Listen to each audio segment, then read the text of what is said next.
Welcome back to Things You Missed. I know it's been a while since you've seen me. I did not upload last week, so you've probably forgotten who I am. My name is CZ, and it's my job to analyze horror movies for any content you may have missed. Today I'm going to be covering Slender Man, or I guess Slender Man is the actual title of this movie. Like there's a space for some reason. Perhaps to foreshadow the fact that this movie would contain a lot of empty filler. But despite Sony's product placement of their Xperia phones being the highest level of effort put into this movie, I do have a theory about the meaning of what we saw on screen, or at least what they were going for. And I do think this theory will be worth your time, more so than the film itself, so be sure to stick around for that. Let's start by going back to 6 months ago, when the trailer for Slender Man first came out, and I, being CZsWorld, did a Things You Missed on it. One of the first things that I noticed was that there didn't seem to be any ties to the established lore of Slender Man, from the original photos to marble hornets to the symbology we've come to associate with Slender Man. This led me to believe that this could be drawing more inspiration from the real-life incident known as the Slenderman Stabbing, when two girls tried to kill their friend with a knife, supposedly with the belief that they were making a sacrifice to Slender Man. Slender Man, of course, does not exist, and these girls were mentally ill. They allowed this viral creepypasta story to alter their perception of reality, and an innocent girl almost paid the ultimate price for it. I'm gonna go out of order here. Let's skip to the last line of the movie. The voiceover compares the spreading of the slender sickness to something going viral. It also mentions that some take it too far and try to summon Slender Man. This movie is comparing the mental illness of these girls to the viral takeover of a popular creepypasta, and there are plenty of examples of evidence throughout the movie, so let's go through them. Exhibit A. The slender sickness spreads quickly through the internet, just like the creepypasta. The very first scene of the movie shows two girls watching a viral video of a breakdancing cat on their phones. One of them mentions that she'd like the video better if the cat were to explode. Right off the bat, we're shown the influence of viral memes on their life, and how it can make some of them take things too far. Then, that night, they're hanging out in Katie's basement, and they first find out about Slender Man from a rumor that their guy friends are going to try to summon him, so they decide to try it themselves. They watch the video, and it causes them to have some kind of vision, and they describe a weird feeling coming over them. I see that as them getting the virus, getting the mental illness in their head. After Katie's disappearance, the girls recover her laptop and find that she's been browsing all of these Slender Man websites. She had been on these forums with posts from users named Michler, Sabby99, Polly with 3 Ys, and Alleycat93. They would later find out that Alleycat93 is one of the last people that Katie spoke with online before her disappearance, and towards the end of the movie, they discover that Alleycat93 is actually a girl named Allison Riley, a mental patient. This is enough to at least suspect that the mental illness, slender sickness, whatever you want to call it, is literally passed from person to person online, and it's later confirmed when Ren decides to message Alleycat93, and it leads her to go insane. I mean, sounding like a complete nutcase when trying to describe some bioelectric aura garbage to Hallie, drawing a huge amount of pictures of Slender Man, and standing at the edge of her window, contemplating suicide. If you're not convinced, look back at the scene where Ren describes the nature of the virus after first talking to Alleycat93.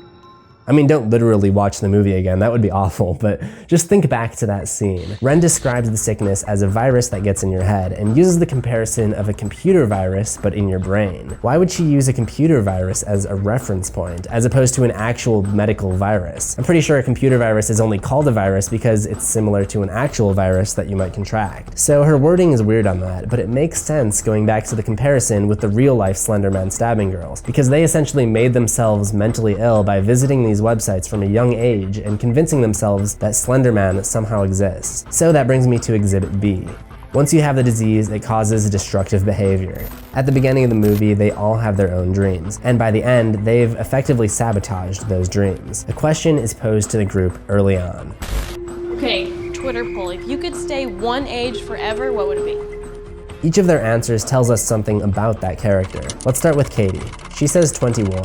That could be because she sees her alcoholic father and thinks drinking away her sorrows is the only way to deal with her miserable life. She's always going on about being stuck in this town that she hates, and it's on her computer that the video is originally watched. I think she actually kind of wants to summon Slender Man and wants to be taken away by him because she's depressed. So she's the first one to become mentally ill, and she's basically the one to pass it on to the other girls. You could also argue that it starts with Katie's father. I don't know if being an alcoholic counts, but he does seem disturbed when he breaks into Hallie's house, where he mentions that Katie was never into this occult stuff before she disappeared. How could he even know about that without knowing about the whole Slenderman ritual? Also, when the girls sneak into Katie's room to recover the laptop, the dad can be seen watching TV with his usual bottle of alcohol, but he also now has pill bottles, which leads me to believe that at this point in the movie, he too has the slender sickness. But going back to Katie, they look through her computer and you can look at her desktop icons where there are folders labeled. Homework, pretty self-explanatory. Project Hometown, which I'm guessing is part of her plan to get out of her hometown as mentioned near the beginning of the movie, and a folder called Ideas Looks, which I'm not sure what that is exactly, but the ideas portion could have something to do with the fact that Slenderman gets in your head, much like an idea.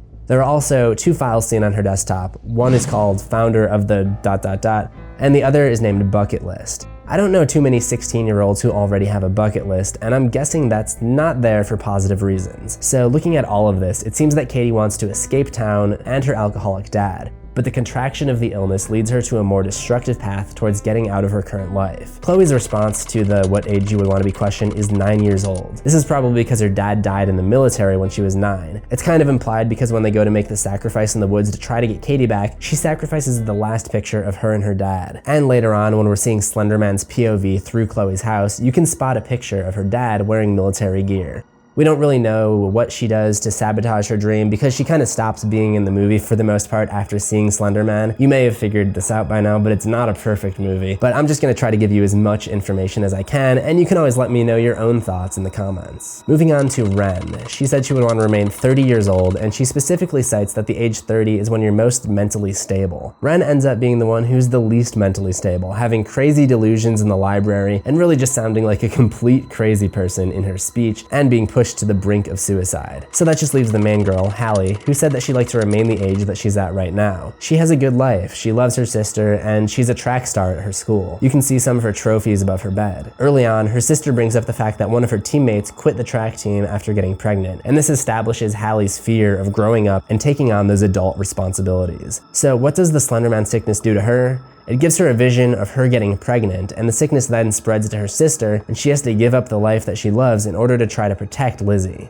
Like the Slenderman Stabbing girls from 2014, the girls in this movie engage in some destructive behaviors once Slenderman gets in their head. Exhibit C, once you see it, you can't unsee it. This line basically tells us that there's no cure for the slender sickness, and once the characters have the virus, they start seeing the symbols of facelessness and eyelessness everywhere. The original idea for the logo of Slenderman, which I don't think appears in this movie anywhere, is that it's a head with the face crossed out because Slenderman has no face. So it looks like that idea is kind of kept intact, only in this movie it's specifically no eyes as opposed to no face. The legend that they read before watching the video tells them to keep their eyes closed and their minds open. A bunch of images flash on screen, some of which look like Illuminati symbols, but I'm guessing they're just supposed to be like eye symbols. There are also some letters and numbers that are seen briefly flashed on screen. It kind of looks like programming language and further ties into the comparison between slender sickness and a computer virus. After watching the video, when they have their visions of the forest or whatever it is that's going on there are some jump cuts of a girl with a melting face. After recovering Katie's laptop and browsing some of the Slenderman websites, for some reason you can see the HTML code of the sites, and the words "you see him" are hidden periodically throughout the HTML, which doesn't really make much sense, but it does fit in with the eye or lack of eyes motif. When Ren is researching in the library, she comes across this photo. If you don't know what this is, it's the original photo from the Something Awful Forum's Photoshop contest that started the whole Slenderman phenomenon back in 2009. It's 2009! This is where the character was born. So it's cool to see this photo making a cameo in the movie, but when it appears in the movie, all of the eyes of the human characters are crossed out. And it's probably for copyright reasons, but again, it does kind of fit in with the eyeless motif. In Hallie's science class, they're studying and dissecting corneas, and when Hallie and Ren go back to check up on Chloe at her home, she has this empty, blank look in her eyes. Ren has some drawings of crossed out eyes in her room, and the hospital's filled with eyeless and faceless characters, like some grandma whose eyes disappear, a doctor with no eyes, and a lady getting her hair combed who had no face. When Hallie's little sister Lizzie has her medical emergency that's never really explained, we see flashes of maggots, which are tiny little fly larvae that often make their homes in rotting flesh, such as in the eyes. And then Lizzie wakes up screaming, "He had no face." And then the final scene with Hallie, where she ends up being chased by Slenderman doing his best Doc Ock impersonation. She ends up at the tree from her original vision, where vines grow over her entire body, and the last thing they cover is her eyes. There are probably many more that you can catch, so let me know what you saw in the comments. That brings me to my last exhibit, Exhibit D. Slender Man doesn't actually exist. Just like Slender Man was merely a delusion of the real-life Slenderman stabbing girls, there's evidence in the movie to suggest that the girls are the only ones who see or even know about Slender Man, with the possible exception of Katie's dad. At the beginning of the movie, the guys are stated to have some secret plans for the night. Chloe later claims that they're planning on summoning Slender Man, which is where the girls get the idea that they're gonna do it too. However, there isn't really any evidence that the guys actually do it. Nothing happens to anyone in town outside of the four girls, and none of the guys make any mention of Slender Man throughout the movie. When Hallie hangs out with Tom and brings up the video, he acts like he's never seen it before. The first supposed Slender Man encounter scene turns out to just be Katie's dad breaking into Hallie and Lizzie's house. And when Slender Man supposedly breaks into Chloe's house and attacks her, at the end of the scene, the camera pans to the mirror to reveal that Chloe is choking herself and Slender Man isn't actually even there. When Tom is asking out Hallie after school, she keeps looking over to the woods where she can see Slender Man, but Tom can't seem to notice anything out of the ordinary. If I'm not mistaken, I think all of the actual sightings of Slender Man are seen through the perspective of the four girls who try to summon him at the beginning of the movie, at least until the sickness is passed off to Lizzie later on in the movie. So those are my 4 exhibits on how this movie is trying to compare the slender sickness to real mental illness. There were a few other things I missed that I thought you might be interested in hearing about. There seems to be some link between Hallie and Slender Man. The character they communicate with to learn more about Slender Man goes by AllieCat93, or Allie. It sounds very similar to the protagonist name Hallie, which wouldn't be significant if not for the fact that Allie is never shown and seems to have all the information about Slender Man. Then the movie seems to suggest that Hallie is absorbed by Slender Man or something at the end because she gets engulfed by that tree, and shortly before there's a shot where she walks behind a tree and briefly becomes Slender Man for a moment before crossing by another tree and returning to normal. And then near the beginning of the movie, when the girls are all hanging out in Katie's basement, when we come into the scene, they're all talking about porn, as girls do, and they're specifically talking about watching POV porn from the girls' point of view. And I guess that has something to do with those scenes later on where Slender Man video calls them and we see him sneaking into their houses from his POV. I'm not sure if that was necessary, but I just thought I'd point out that comparison. It really is quite ironic about Slender Man. He started off as a contest entry on the Something Awful forums, and now in 2018, they truly have made something awful. Now, if you'll excuse me, I think I'm gonna go watch 8th grade a 3rd time to cleanse myself of this Slender Man movie. But before I go, please make sure you go ahead and drop me a like if you actually made it to the end of Slender Man. I wanna see who made it.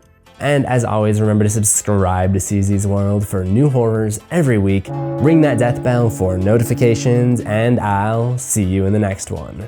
Assuming we both survive.